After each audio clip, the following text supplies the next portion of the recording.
It was the kind of winter that makes you appreciate walls and windows, the kind where frost creates delicate patterns on glass, and your breath hangs visible in the air for seconds too long. I'd been living in Maple Ridge Apartments for just over 8 months, enough time to learn the rhythms of the building, but not quite long enough to feel like I belonged. My apartment, 3B, was sandwiched between a retired teacher who played classical piano at precisely 4 p.m. every day and him, Jason Miller in 3C, the straight neighbor who would eventually complicate my neatly organized life in ways I couldn't have imagined. I first met Jason during the summer move-in, when the air was thick with humidity and possibilities. He helped me carry a particularly unwieldy bookshelf up 3 flights of stairs, his dark hair plastered to his forehead with sweat, an easy smile on his face despite the exertion. "Welcome to the building," he'd said, extending a hand that was calloused from what I would later learn was his weekend rock climbing hobby. "I'm Jason. If you need anything, I'm right next door." His handshake was firm, warm, the kind that lingered a second too long, or maybe that was just my imagination working overtime.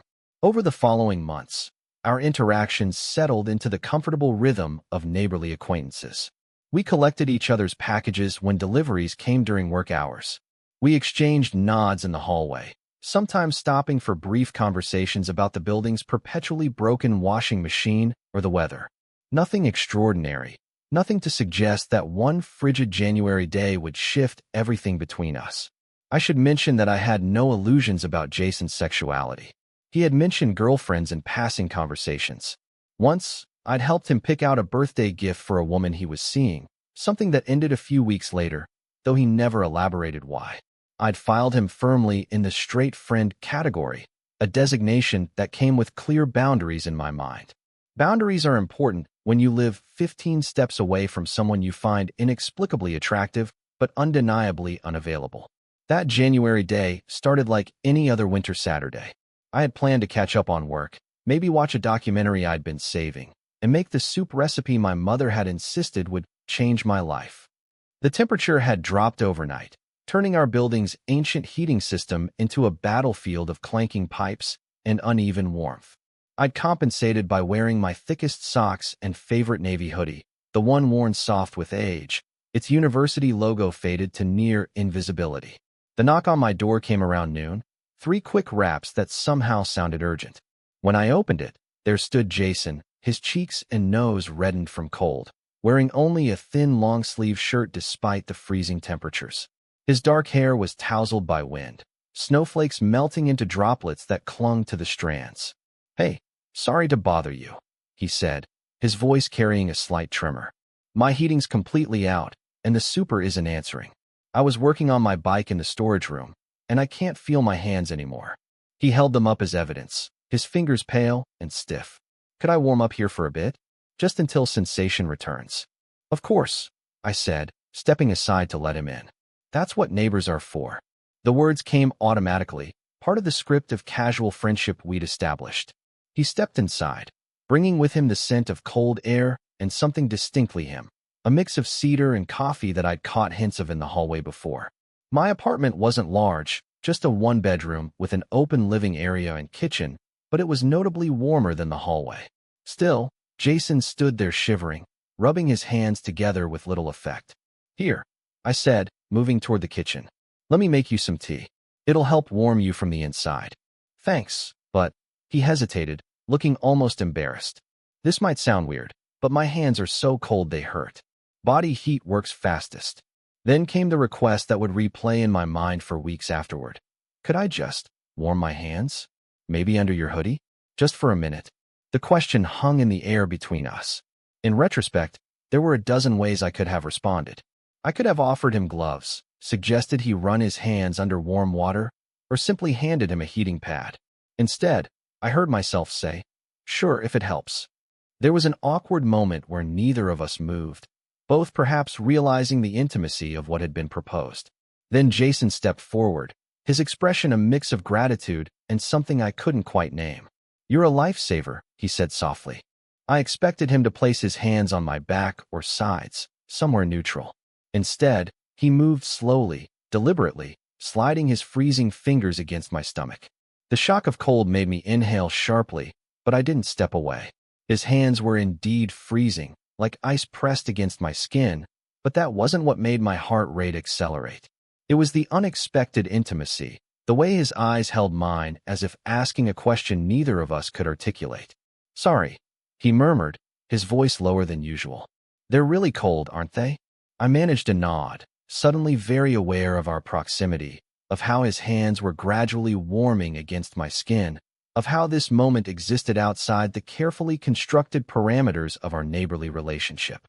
His fingers didn't move much, just slight adjustments as feeling returned to them, but each small movement sent a current through me that had nothing to do with temperature.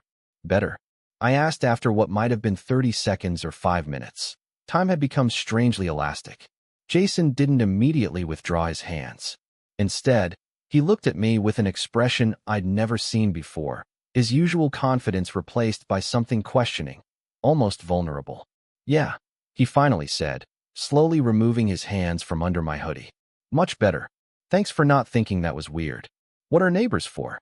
I repeated, aiming for lightness but hearing the slight tremor in my own voice.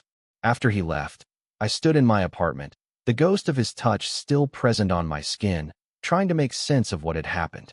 It was nothing, I told myself. A practical solution to a simple problem. The kind of thing that happens between friends in extreme circumstances. The fact that my heart was still racing was merely a physiological response to unexpected physical contact. Nothing more. But in the days that followed, our interactions shifted in subtle ways. There were more conversations in the hallway, longer than before. He began to find reasons to knock on my door, borrowing sugar, asking about a package, wondering if my internet was also running slow. And I found myself looking forward to these moments, these brief intersections of our separate lives. One evening, about a week after the hand-warming incident, Jason invited me over to watch a basketball game.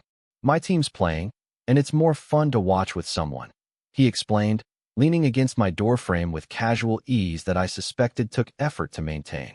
"Plus, my heating's fixed now, so you won't have to lend me your body heat again." He said it with a smile that suggested he was joking, but there was something in his eyes that made me wonder.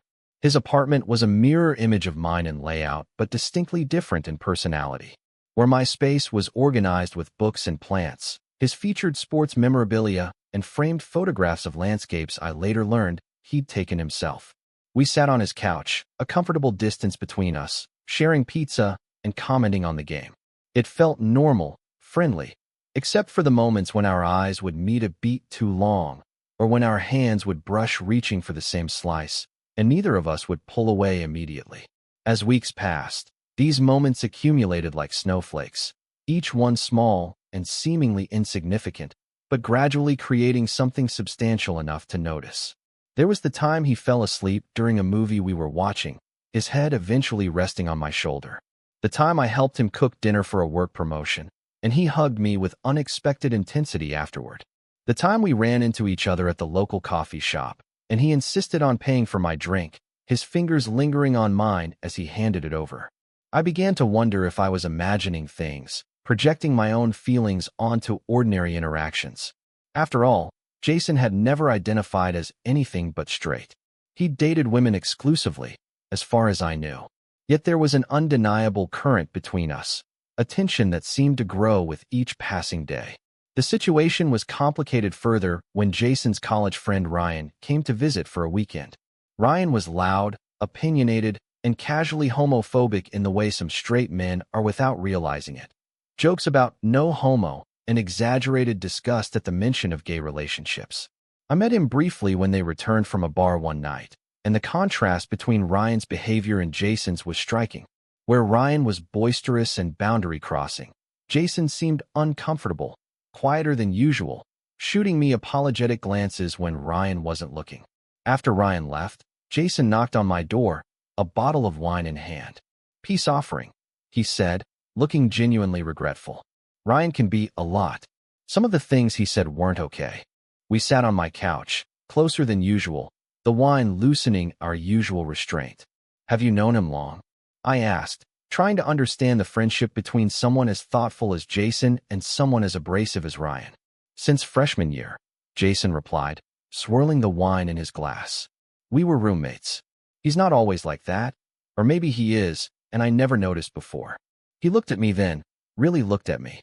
Sometimes you don't question things until you have a reason to, you know? The conversation drifted to other topics. Books we'd read, places we wanted to travel, the kind of deep, meandering talk that happens when night stretches out and wine removes inhibitions. Somewhere around midnight, Jason asked, "Have you always known that you were gay?" The question wasn't entirely unexpected, but it still caught me off guard. "Not always," I answered honestly. But looking back, I think part of me always knew something was different. It just took time to understand what that meant. I hesitated before asking, "What about you? Have you always been sure about who you are?" Jason didn't answer immediately. He set his wine glass down, staring at it as if it might contain the words he was looking for. "I thought I was," he finally said. "But lately, I've been wondering if maybe I don't know myself as well as I thought." His eyes met mine, filled with questions I wasn't sure he wanted answered.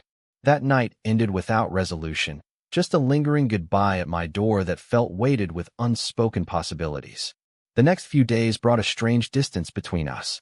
Jason seemed to be avoiding me, our usual casual encounters in the hallway becoming brief and awkward. I told myself it was for the best, that whatever had been building between us was probably just confusion on his part, curiosity perhaps, but nothing substantial enough to risk our friendship over. Then came the night of the building-wide power outage. A severe storm had knocked out electricity to our entire neighborhood, plunging the apartments into darkness as temperatures dropped. I was fumbling with candles when the knock came, quieter than usual, but unmistakably Jason's pattern.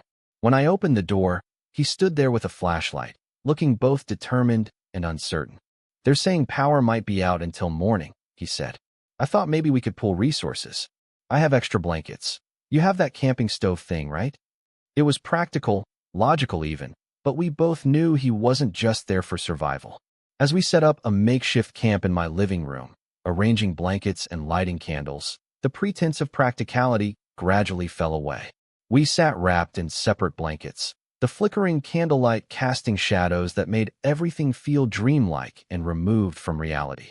"I've been thinking a lot," Jason said after a long silence. "About that day with my cold hands.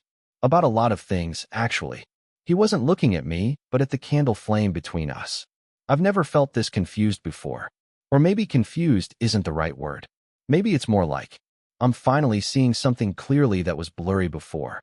I stayed quiet, giving him space to find his words, my heart beating so loudly I was sure he could hear it. "I've always thought of myself a certain way," he continued. "Followed a script without questioning it. Date girls, think about marriage and kids someday, the whole traditional path." He finally looked up at me.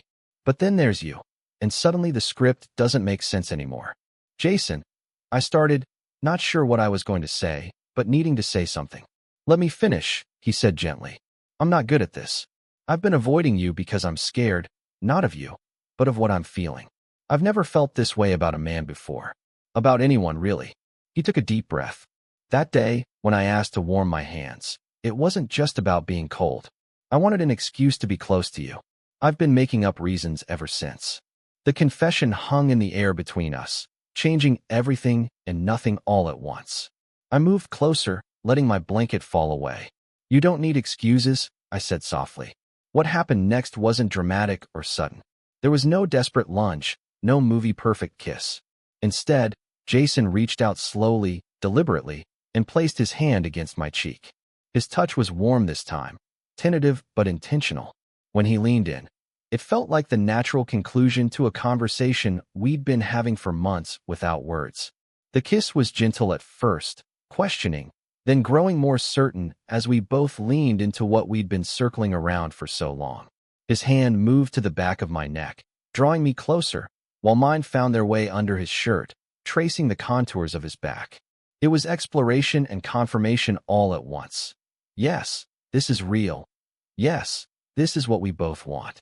When we finally pulled apart, Jason rested his forehead against mine, eyes closed, breathing uneven.